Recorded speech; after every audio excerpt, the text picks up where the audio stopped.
Senator Klyne.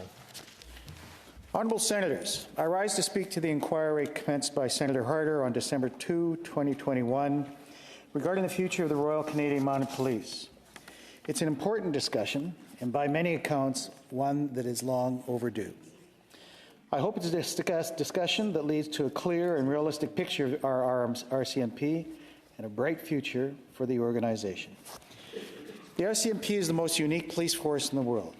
It's our national police force, it's our federal police force.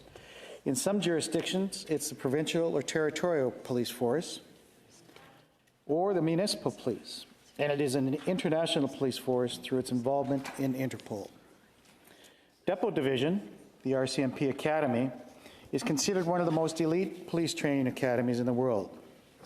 From 1885 to 1920, Depot was the headquarters of the Northwest Mounted Police and then the Royal Northwest Mounted Police.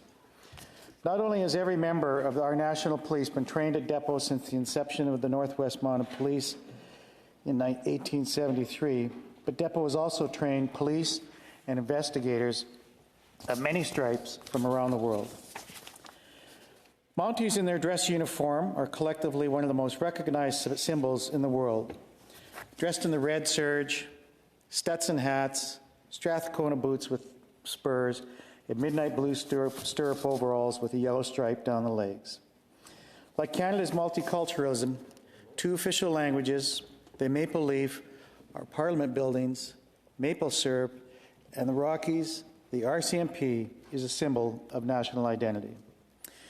We also know that those who serve in our national police force act with courage every day, every time they put on the uniform, sometimes making the ultimate sacrifice in the line of duty.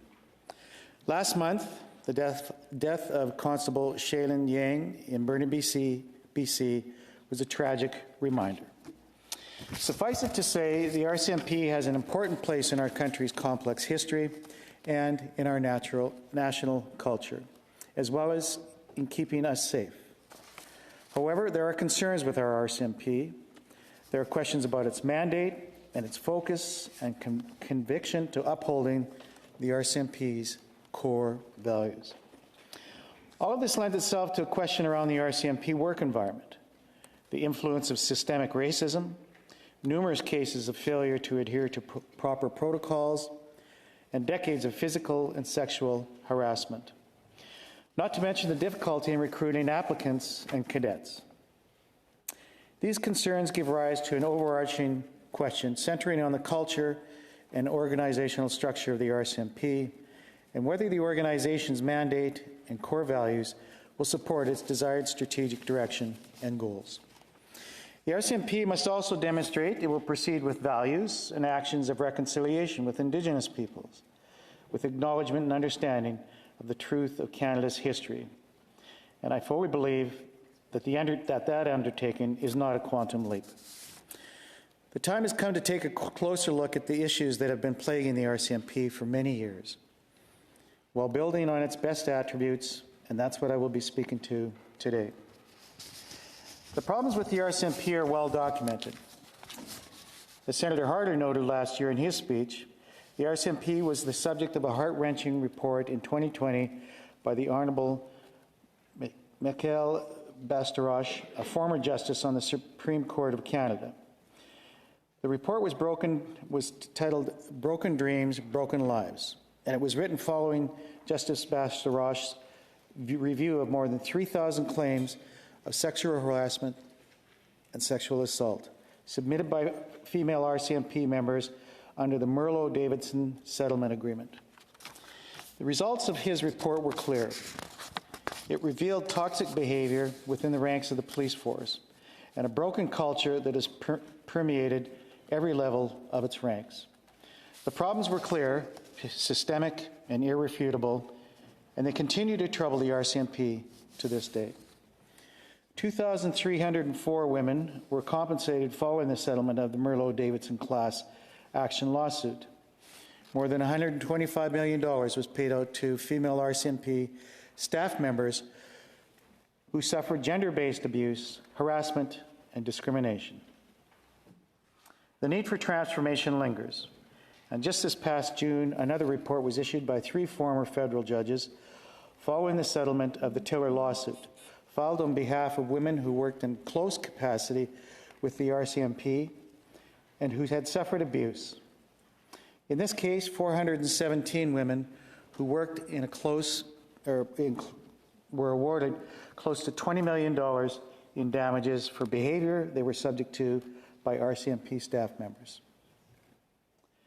To give you a sense of the severity of the problem, I'd like to share a quote from Justice Bastarosh's report, which says, and I quote, "The culture of the RCMP is toxic and tolerates misogyny and homophobia at all ranks and in all provinces and territories. This culture does not reflect the stated values of the RCMP. And it is found that throughout the organization, RCMP members and officers are forced to accept that they must function in the context of this culture to succeed. RCMP employees appear to blame the bad apples without recognizing the systemic internal origins of this conduct." End quote. Colleagues, the inability to address serious systemic issues must be addressed. This matter needs action, and the Senate is in a good position to assist on the issues that Justice Bastarosh identified. It's not enough for the federal government to acknowledge the report and move on. To be clear, like many others, I want the RCMP to be the pride of Canada, and I want other countries to be inspired by our national police force. This will require deep transformational change, perhaps radical surgery, without losing the patient on the operating table. As senators, we are in a strong position to help bring about that change. We should use that position to consider a review of the role and mandate of the RCMP, as suggested by Senator Harder's inquiry. Furthermore, to take that to another level, we can influence the creation of a positive, clear, and realistic picture of the RCMP's future and contribute to resetting the RCMP's strategic direction, its vision, its mission, and its culture and organizational structure, and review and reaffirm its renewed core values of June 2022. Despite the serious work that needs to be done, I want to highlight some of the positive contributions that the RCMP has made to Canada. Their presence in the prairies is important, and my province of Saskatchewan has a long and celebrated history with the organization. I've seen it firsthand as the Chief Executive Officer of the RCMP Heritage Centre, which is under consideration for National Museum status, a proposal I strongly support. The RCMP Heritage Centre is a magnificent building that is an incredible museum, exhibiting the long and storied history of the RCMP. The site tells the story of the organization's contribution to Canadian history and the development of Canada. It's a time capsule, and when you see people visiting the museum, it becomes clear just how much pride and regard Canadians have for the organization and how international visitors are inspired by the storied Mounties. One of the great privileges of my life has been attending graduation ceremonies for RCMP candidates who have completed the training and are ready to become RCMP officers. Seeing the emotional reaction of parents, friends, and family members as they watch graduates in their dress uniform that symbolize the RCMP and all it stands for, being sworn in to uphold their duties, is something I'll never forget. Even more moving and unforgettable at a graduation ceremony is an active or retired member of the force presenting a badge to their adult-age son or daughter.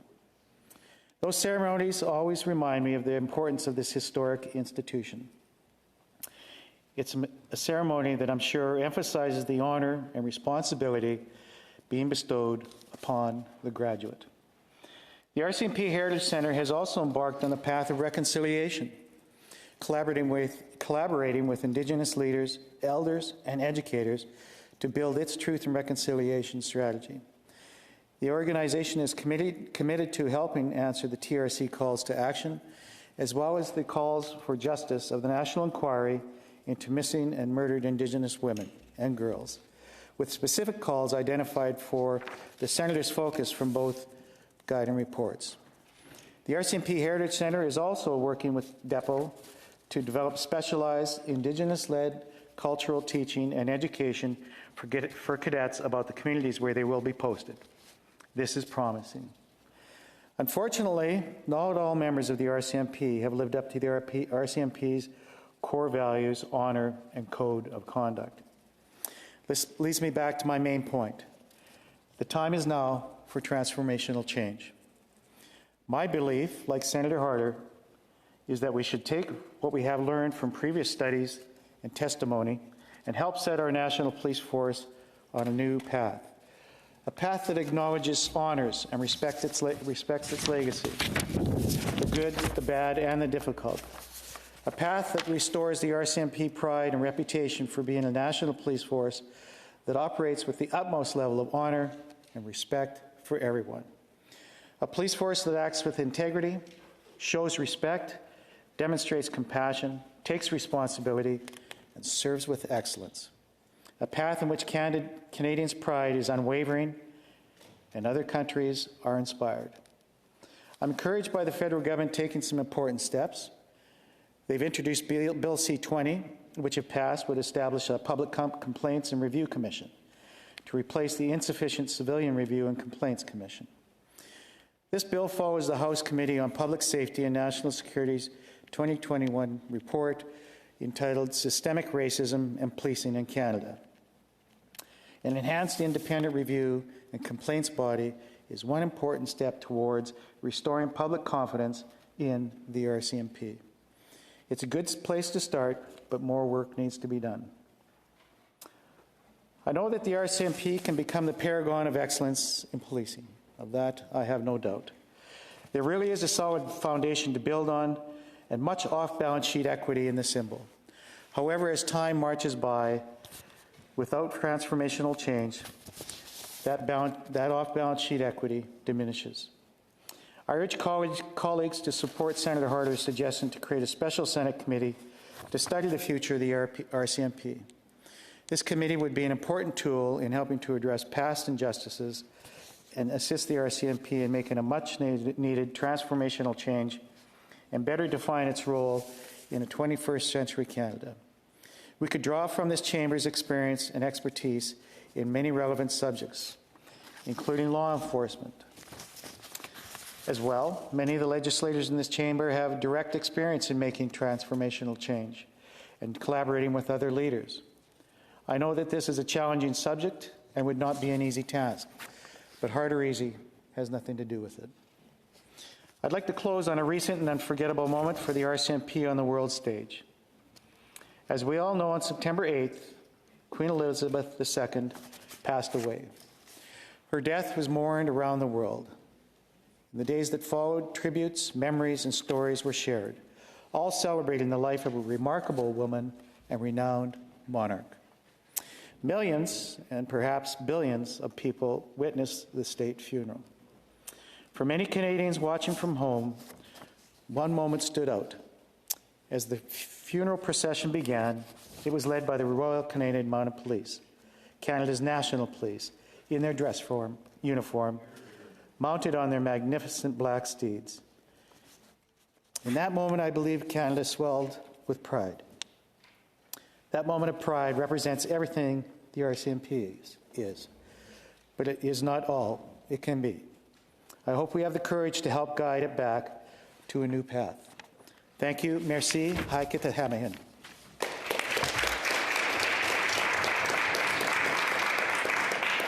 Senator Batters. Senator Klyne take a question? Yes. Senator Batters, but Senator Klyne's time is about to expire. Are you asking for 5 minutes to answer some questions, Senator Klyne? Sure. Leave granted. Senator Batters. Thank you. It's just a quick question. Thank you very much for mentioning in your speech the RCMP Heritage Museum in our hometowns of Regina. And the federal government a year ago in the last election campaign promised to make that center a national museum. And that's something I know you briefly mentioned it in your speech, but I wondered if you had any update of how that's proceeding, because certainly that's something that should be happening. The promise was made a year ago, so we'd like to see it happen as soon as possible. Senator Klyne. Well, thank you for that question, and I agree with everything you've made in that statement and your question. And I wish I could tell you that there is an update, but as you might recall, I did ask the minister, actually I think I asked the government through our government representative to provide us with an update because there was a mandate letter in 2019, and it was a very simple mandate that said you will make the RCMP Heritage Centre a national museum. That got lost in 2020. I couldn't find it in anybody's mandate letter, nor 2021. But as I understand it, it's still a mandate nonetheless that was delivered by the Prime Minister. And I'm still waiting to hear the answer about on whose corner of the desk that lies. So thank you for reminding us.